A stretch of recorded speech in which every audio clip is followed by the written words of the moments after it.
Central, el representante comercial de Estados Unidos, Robert Lighthizer, aseguró que México y Canadá no quieren aceptar cambios en la renegociación del Tratado de Libre Comercio de América del Norte. Para analizar el tema me acompañan Jonathan Ruiz, Gonzalo Soto y Baude Barrientos. Bienvenidos. Hola, Abraham. Gracias. Pues hoy vimos que salieron las grandes diferencias ya en la última, en la conferencia que dieron al final de la cuarta ronda de negociaciones. ¿Cuál es el análisis, la lectura que podemos dar a esta conferencia? Yo creo que lo valioso de esta cuarta de 7 rondas de negociación es que finalmente, sea de manera oficial o extraoficial, salieron a la luz las propuestas de Estados Unidos. Las propuestas, pues obviamente, van al extremo y justamente salen del cuadro o del marco que estaban dispuestos a negociar Canadá y México. Entonces, lo que tenemos en esta cuarta revolución, iba a decir, pero en esta cuarta ronda de negociación es lo que quiere Estados Unidos y que claramente no van a aceptar Canadá y México. ¿Qué es? Pues es el tema de que si Estados Unidos quiere participar con el 50% de las piezas de un vehículo armado en la región, dejando el 50% para el resto del mundo, incluidos Canadá y México, pues obviamente no lo van a aceptar Canadá y México en un acuerdo pues que sea, digamos, trilateral y balanceado, ¿no? Pues estaba claro que eso no lo iban a aceptar ninguna de las otras dos partes, ¿no? Otro tema, pues lo de la cláusula de salida, este asunto de que cada 5 años nos volvemos a ver para ver si le seguimos o no. Pues es como, digamos, si tú te casas y dices, oye, nos casamos, pero en 5 años vemos cómo nos va y si no nos divorciamos, oye, y la casa, pues la vamos a pagar en 20 años, ¿no? No podemos hacer planes cada 5 si la casa simplemente tiene una hipoteca de muy largo plazo y tú y yo estamos en bienes mancomunados, pues así no funcionan las cosas. Lo mismo no funciona con la inversión de una planta de fabricación. Estaba claro que Canadá y México no le van a aceptar. Entonces lo que tenemos, pues, es ya una clara y abierta contraposición entre lo que quiere Estados Unidos y lo que quieren sus socios, ¿no? Caretas fuera en cuanto al tema de los discursos, ¿no? También, a ver, todos estos puntos de discordia veníamos ya varias semanas, varios programas mencionando que eran prácticamente inaceptables tanto para Canadá como para México. Sin embargo, hoy por lo menos lo que vimos en la conferencia de prensa que se dio a las 2 de la tarde era que vimos a un México todavía tratando de sonar un poco conciliador, vimos a Canadá también hablando acerca de la amistad que nos une a los 3 países, pero al mismo tiempo vimos un Estados Unidos en una posición francamente hasta, no sé, dramática, ¿no? Pero yo no sé si mencionar a Estados Unidos. ¿Fue reproche? O sea, es que exactamente, a ver, fue un reproche, a ver. Vamos por parte. A ver, en la conferencia el único que se quejó de sus dos contrapartes fue Estados Unidos. Robert Lighthizer claramente. Robert Lighthizer. ¿Y a quién representa? Representa de manera oficial a los Estados Unidos, correcto. Pero no es una representación fáctica. No es cuando el US Chamber of Commerce lo hizo unas 2 semanas antes aquí en México y lo hizo un día antes a través de su vicepresidente expresar que no están del lado de lo que está pidiendo Donald Trump y lo mencionan con apellido. Está muy bien en la mesa. Exactamente.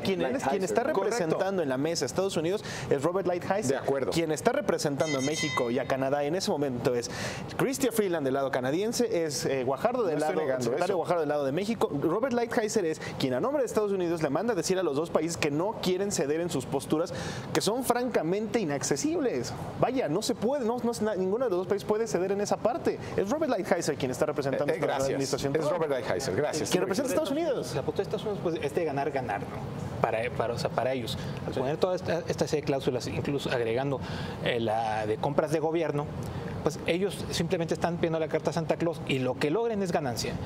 Lo que me preocupa es la actitud que está mostrando tanto Canadá y sobre todo de México, ¿no? Pues Canadá, bueno, que ya tiene su problema, ¿no? Porque realmente lo estamos tomando como el papel de víctima, ¿no? Desde mi punto de vista. ¿Por qué? Porque temas tan importantes para nosotros, como por ejemplo el tema de seguridad nacional, el tema de narcotráfico, no se han tocado para nada, ¿no? En ninguna de las rondas. ¿Qué estamos esperando? ¿Para la ronda 8? Que ya se pongan, porque sí va a haber ronda 8. Ya lo dijo Economía, bueno, lo anunció Estados Unidos. Economía, por supuesto, que va a aceptar. Y aquí también hay otro problema. Si esta ronda 8, esta eventual ronda 8 o 9 quizás, se está proyectando para el primer trimestre del próximo año, ¿no? Estamos hablando incluso de marzo. Hasta ahorita no se ha hecho nada oficialmente, ¿no? Ya va a tocar terrenos del próximo gobierno. Ya no estamos metiendo en un camino espinoso.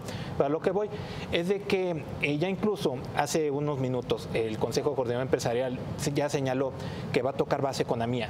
AMIA ¿qué podemos ceder? La Asociación Mexicana de la Industria Automotriz. Correcto. Exactamente. Para decirle, ¿qué podemos ceder? ¿Cuál es tu margen de maniobra para complacer acá a nuestros vecinos del norte, ¿no? Mi interpretación es de que ya estamos viviendo un plan B, ¿no? Ya estamos entrando un poquito en pánico porque el socio norteño pues, ya se encaprichó y pues no sabemos cómo contentarlo. Ahora, vimos también que, hablando específicamente sobre los plazos que menciona Baude, se dan un break, por decirlo así, de un mes, ¿no? Vamos a descansar, vamos a pensarlo, vete a tu rincón, yo me voy al mío. Y después de este mes, las rondas se extienden precisamente hasta 2018. ¿Qué impacto puede tener esto? ¿Qué repercusiones puede tener esto? Porque sí, como dice Baude, efectivamente, toca ya terreno de las campañas electorales probablemente yo diría aquí en México. En esta parte que tú mencionas que mandó a pensar, Robert Lighthizer y el gobierno de Estados Unidos, representado por Robert Lighthizer, mandó a México y a Canadá a pensar en flexibilizar su posición y acercarse a la postura que ellos están proponiendo. Entonces, en realidad, va a ser un mes bastante tenso, porque al final del día, en esta cuarta ronda de negociaciones, a diferencia de las 3 anteriores, no vimos un avance tan relevante en puntos clave o no vimos un avance tan relevante en general como lo habíamos visto en las otras rondas, o por lo menos un tono más conciliador. Perdón, ¿cómo sabemos que fue eso y no que Estados Unidos y Canadá le dijeron a Estados Unidos, vete un mes a pensar Bueno, creo que, a ver, sí. En tus propuestas inaceptables? Esa tu pregunta previa. Ajá. ¿Qué va a pasar con un posible acuerdo, ¿no? Si es que llegamos a un acuerdo, hacia el próximo año? Pues que aún y cuando hubiera un documento que se pase a los legislativos de cada país para que sea aprobado, lo más probable es que nadie le dé para adelante. ¿Por qué? Porque tenemos en este país, en México, tenemos elecciones el próximo año, los senadores van a estar pensando en muchas otras cosas, además del Tratado de Libre Comercio, por principio, de qué van a vivir los próximos 6 años, esa es una. Luego tenemos en Estados Unidos elecciones legislativas de medio término, entonces los mismos legisladores estadounidenses van a estar haciendo lo propio, buscando cada quien su próxima silla, y lo más probable es que no tengamos ninguna aprobación antes de septiembre. Milagrosamente podría salir alguna aceptación después de septiembre. Entonces, lo que estábamos viendo era la posibilidad de aceptar en una ventana legislativa hacia el cierre de este año o inicio de la siguiente, antes de las elecciones, para que pudiera aprobarse algún documento. Si tu pregunta es que esto de eventualmente de salir un documento para firmarse va a salir, mi expectativa es pobre, francamente, de que pudiéramos tener ya un tratado aceptado por los 3 países a tiempo, ¿no? Eso da tiempo también. O sea, hace ganar tiempo. ¿Y a favor de quién juega ese tiempo? ¿No? Porque lo que tenemos en este momento es que México, hoy lo vimos con el peso, México empieza a difundir las repercusiones de una eventual terminación del TLCAN o de una salida de Estados Unidos del TLCAN, que es más apropiado decirlo, porque ya México y Canadá dijeron que se quedan, ¿no? Entonces, de una terminación del TLCAN, que fuera un tratado de libre comercio mexicano, ¿no? En todo caso. Bilateral.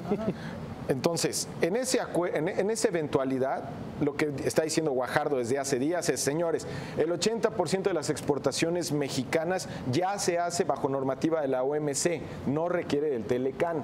Entonces, lo que estamos peleando en este momento es un 20%. Y de ese 20% restante, 16 puntos porcentuales tienen un arancel promedio del 3%. Y lo que queda, los otros 4 puntos porcentuales restantes, ahí sí van a haber aranceles altos. Entonces, hay que dimensionar bien de qué estamos hablando, cuál es el pleito, y creo que ese lenguaje empieza, o ese mensaje empieza a permear los mercados. Hoy lo vimos con la caída del tipo de cambio frente al dólar, lo tenemos en pantalla, por ahí lo podremos mostrar en un momento en la terminal, pero justamente en cuanto se da a conocer la postura de Estados Unidos, que no es la de una terminación del TLCAN o de una salida del TLCAN, sino que es de que esto se prolonga hasta 2018, se cayó el dólar. ¿Por qué? Porque el mercado empieza a notar que, no es inminente la salida de los Estados Unidos y no hay un impacto superlativo para la economía mexicana. Y ahora también esto nos dice que ya se había, o sea, que efectivamente los niveles anteriores que habíamos visto en el tipo de cambio, incluso rebasó los 19 pesos, sí era que incorporaban de alguna forma el mercado la probabilidad de que salieran, de que Estados Unidos saliera del TLCAN. Y ahora, bueno, justo en este momento, ¿no?, que estamos viendo aquí esta caída, es cuando salen los 3 y dice, bueno, siguen las negociaciones. Ok, nadie sale, entonces, pues hagamos posiciones en pesos. Sí, ¿no? lo estaba ponderando, ¿no? De todos los factores que hace unos días estábamos analizando aquí en la misma mesa, bueno, el factor Telecán hoy por hoy es el de mayor peso, ¿no? Ya como lo vimos en el movimiento del tipo de cambio. Pues estos 30 días, estos 31 días que se está dando de distancia, a petición de Estados Unidos también, una vez más hay que recalcarlo, ¿no? El tío Sam es el que está jugando. La negociación entera es a petición de Estados Unidos. ¿no? Es sano, ¿no? Porque Estados Unidos va a tocar base, ¿no? Y con toda esta gente de la Cámara de Comercio, la gente del agro, que se han machacado hasta el cansancio, ¿no? Su oposición a salirse del tratado. Y también puede ser una forma de ganar tiempo, ¿no? Para llegar, ¿sabes qué?, a las elecciones y finalmente lo que está haciendo el gobierno del presidente Trump. ¿Sabes qué, señores? Mi postura es salirnos del acuerdo, pero ustedes, Congreso, tienen la última palabra. Ya. Viene un mes de pausa, ya lo mencionábamos. ¿Cuáles son sus conclusiones de lo que hemos visto hasta ahora? Pues yo destacaría la posición de la US Chamber of Commerce, que está en contraposición abierta y directa con el discurso de Donald Trump. No estamos hablando aquí de una organización menor, estamos hablando de la mayor organización de empresas en los Estados Unidos, que aglutina igual a armadoras que a empresas de agroproducción, entonces, vamos, de productos alimenticios.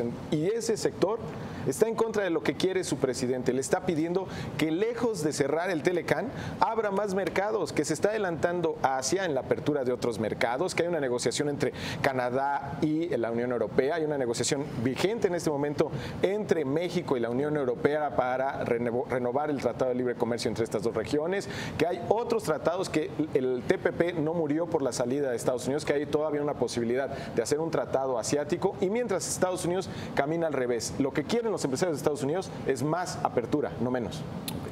¿Conclusiones? Pues este mes yo creo que también va a ser nuevamente bastante tenso.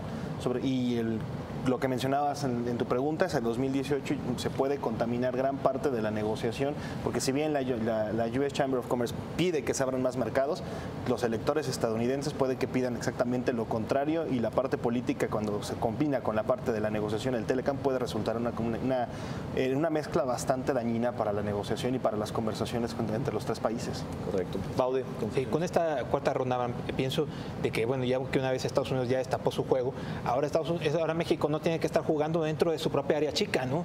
O sea, México tiene que lanzarse a la ofensiva. Y no a la ofensiva, bueno, a hacer contrapropuestas lógicas, sensatas, y para decirles, señores de Estados Unidos, ustedes quieren esto, aquí está nuestra propuesta, dentro de estos márgenes, de acuerdo con el socio canadiense. Muy bien, pues ahí está el análisis interesante, por supuesto, y viene un mes, ya mencionábamos, un mes de pausa en las negociaciones.